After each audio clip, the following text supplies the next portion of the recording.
Back to my channel with another new video. তো আজকে হলো রবিবার আর এখন বাজে 7:45 আর আমি রেডি হয়ে গেছি, কারণ এখন যাব আমরা বৈশাখী মেলায়। তো অনেক দিন হলো শিলিগুড়িতে বৈশাখী মেলা এসেছে, তবে এখন আমাদের যাওয়া হয়নি। তো ফাইনালি আজকে আমরা যাচ্ছি। তো চলো এখন বেরোই, কারণ অলরেডি আমাদের অনেকটা লেট হয়ে গেছে। তো বেরিয়ে তারপরে বাকিটা তোমাদের সাথে শেয়ার করছি, আর তোমরা পুরো ভিডিওটা দেখতে থাকো। তো দুজনে মিলে বেরিয়ে পড়লাম, যাচ্ছি এখন আগে বাড়ি থেকে টুইটিকে নিতে হবে। আর আজকে ছিল আবার লোকনাথ পূজা, সেই জন্য সামনে যে ওই যে লাইটিং দেখা যাচ্ছে ওখানে লোকনাথ পূজাই হচ্ছিল। তো এই কারণে আমাদেরকে একটু ঘুরেও যেতে হচ্ছে, কারণ ওই জায়গাটা প্রচণ্ড জ্যাম লেগেছিল এখন। তারপরে চলে আসলাম বাড়িতে, আর টুইটি অনেকক্ষণ থেকে রেডি হয়ে ওয়েট করছে আমাদের জন্য। তো বারবার ফোন করে যাচ্ছিল, তবে আজকে আমাদের অনেকটাই লেট হয়ে গেছে। যাই হোক, টুইটিকে নিয়ে তারপরে তাড়াতাড়ি আমরা বেরিয়ে পড়লাম, আর এখন বেজে গেছে প্রায় রাত্রি 8:30টার মতো। আর মেলা নাকি আবার 9টা অবধি খোলা থাকে। তো আমরা ভাবছিলাম যে আজকে আদৌ মেলায় গিয়ে আমরা ঢুকতে পারবো কিনা। আর এতটা লেট হওয়ার কারণ হলো আমাদের বাড়িতে কারেন্ট চলে গেছিলো। তো সেই 3টের সময় কারেন্ট গেছে, আর আসার কোনো নামই নেই। ওই জন্য আমি রেডিও হতে পারছিলাম না। তারপরে কারেন্ট আসার ওয়েট করতে করতে 6টাই বেজে গেল। তো তখন ওই অন্ধকারেই কোনো মতো আমি রেডি হতে শুরু করলাম। যাই হোক, কোনো রকম করে আমি অন্ধকারের মধ্যে রেডি হয়ে গেলাম, আর এই কারেন্ট ছিল না জন্য প্রীতমও আসছিল না। তারপরে প্রীতম যখন আসলো তখন মনে হয় ওই 7টার মতো বাজে। আর ওকে আমি অনেকক্ষণ ধরেই ফোন করে যাচ্ছিলাম আসার জন্য, তবে ও বলছিল যে কারেন্ট না আসলে নাকি ও রেডিই হতে পারবে না। ভাবো, এই অন্ধকারে ফ্ল্যাশ জ্বালিয়ে আমি মেকআপ করে রেডি হয়ে গেলাম, তবে উনি নাকি লাইট ছাড়া অন্ধকারে রেডিই হতে পারবে না। মানে কোনোভাবে কি এটা মানা যায় বলো? আর ওর এই নাটকগুলো না সব সময় লেগেই থাকে। যাই হোক, তারপরে ও স্নানে ঢুকলো, আর 7:30টার সময় ফাইনালি কারেন্ট এলো। তো প্রীতমকে আর কষ্ট করে অন্ধকারে রেডি হতে হয়নি, আলোর মধ্যেই উনি রেডি হতে পেরেছে। আর আমি তো আগে থেকে রেডি হয়েই ছিলাম, তো এই কারণেই আমাদের লেট হয়েছে এতটা। আর কথা বলতে বলতে আমরা পৌঁছেও গেলাম। তো এই গলিতে এখন গাড়ি পার্কিংয়ে রেখে তারপরে কিছুটা হেঁটে আমরা মেলায় ঢুকবো। সামনে মেন রোডে গাড়ি পার্কিংয়ের জায়গা আছে, তবে এই গলিতেই গাড়ির যা লাইন দেখা যাচ্ছে, আগে মনে হচ্ছে আরও ভিড় হবে, তো জায়গা পাওয়া যাবে কি না। ওই জন্য গাড়ি এখানে রেখে আমরা হাঁটা দিলাম। আগের বার তো আমাদের শিলিগুড়িতে 3-4 জায়গায় বৈশাখী মেলা এসেছিল, তবে এবার অত আসেনি, একটাই এসেছে শুধু এই জলপাই মোড়ে। আর ওই দেখো, এখান থেকে নাগরদোলনাটা দেখা যাচ্ছে। তো চলো এখন আগে রাস্তা পার হয়ে নিই। তো চলে এসেছি মেলার সামনে। আর শুধুমাত্র যে আমরা 3জনই এসেছি সেটা কিন্তু নয়, দিদি, সৈকতদা, মহুয়া, অভিষেকদা ওরাও এসেছে। চলো এই ভিড়ের মধ্যে এখন আগে ওদেরকে খুঁজে বের করি। আর ওরা যেহেতু আমাদের আগে এসে পৌঁছে গেছে, সেই জন্য টিকিটটা ওরা কেটেই রেখেছে।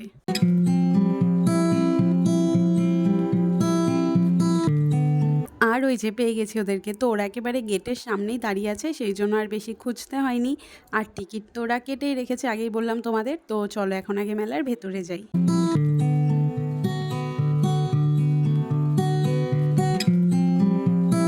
তো মেলায় ঢুকতেই চারিদিকে নানা রকমের দোকান, প্রতি বছরের মতোই। সেই সাথে প্রচুর মানুষের ভিড়, তার উপর আজকে ছিল আবার সানডে। এই কারণে আমরা ঠিক করেছিলাম যে সানডেতে আমরা মেলায় আসবো না, কারণ সানডে প্রচুর ভিড় হয়, দেখতেই পাচ্ছ। তবুও ওই ঘুরে ফিরে সানডেতেই আসতে হলো, সানডে ছাড়া টাইম হলোই না আসার। যেদিকে তাকাচ্ছি সেদিকেই ভিড়, তাই এদিক ওদিক না দেখে সামনের দিকে এগোতে থাকলাম।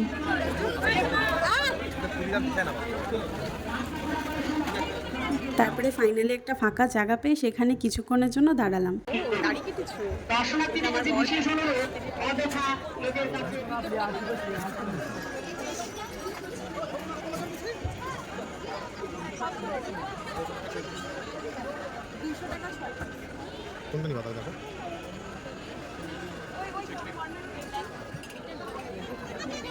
হ্যালো গাইস, আমরা বৈশাখী মেলায় চলে এসেছি। দেখো মানুষের ভিড় দেখো।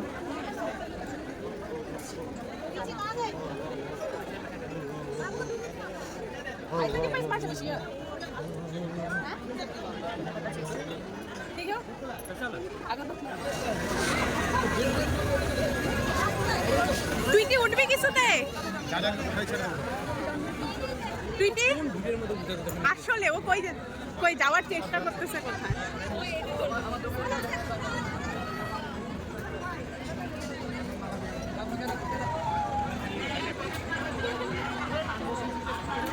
তারপরে চলে গেলাম আমরা যেখানে রাইডসগুলো থাকে সেখানে। তো দিদি আর টুইটি এখানে এই ট্রেনে উঠলো, আর আমারও উঠতে ইচ্ছে করছিল, তবে যাই হোক আমি আর উঠিনি। আর দেখো, প্রথমবার পুরো ফুল হয়ে গেছে জন্য ওরা বসার জায়গা পায়নি, সেই জন্য নেমে গিয়ে আবার পরের বার উঠলো। ওদের দুজনের হয়ে যাওয়ার পরে আমি, মহুয়া, দিদি আর সৈকতদা আমরা 4জনে মিলে উঠে পড়েছি ব্রেক ড্যান্সে।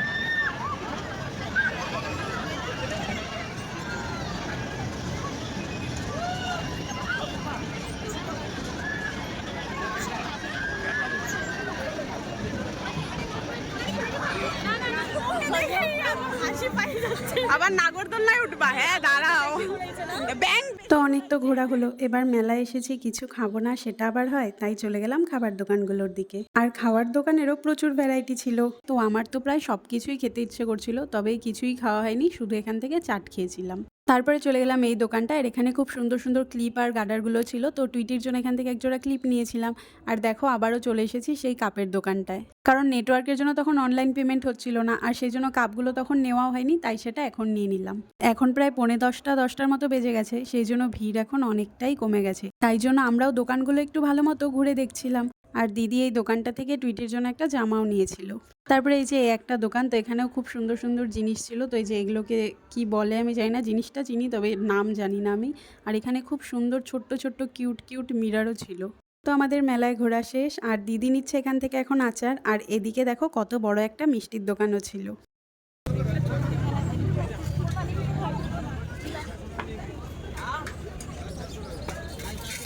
তারপরে ওই বাড়িতে গিয়ে টুইটিকে নামিয়ে দিয়ে কিছুক্ষণ বসে তারপরে বেরিয়ে পড়েছি, আর দেখো মাঝ রাস্তায় বৃষ্টিতে আটকে পড়েছি। তো চলো এই ভিডিওটা এখানেই শেষ করছি। ভিডিওটা ভালো লাগলে লাইক কমেন্ট করো, আর প্লিজ চ্যানেলটা সাবস্ক্রাইব করে দিও। দেখা হচ্ছে পরের ভিডিওতে।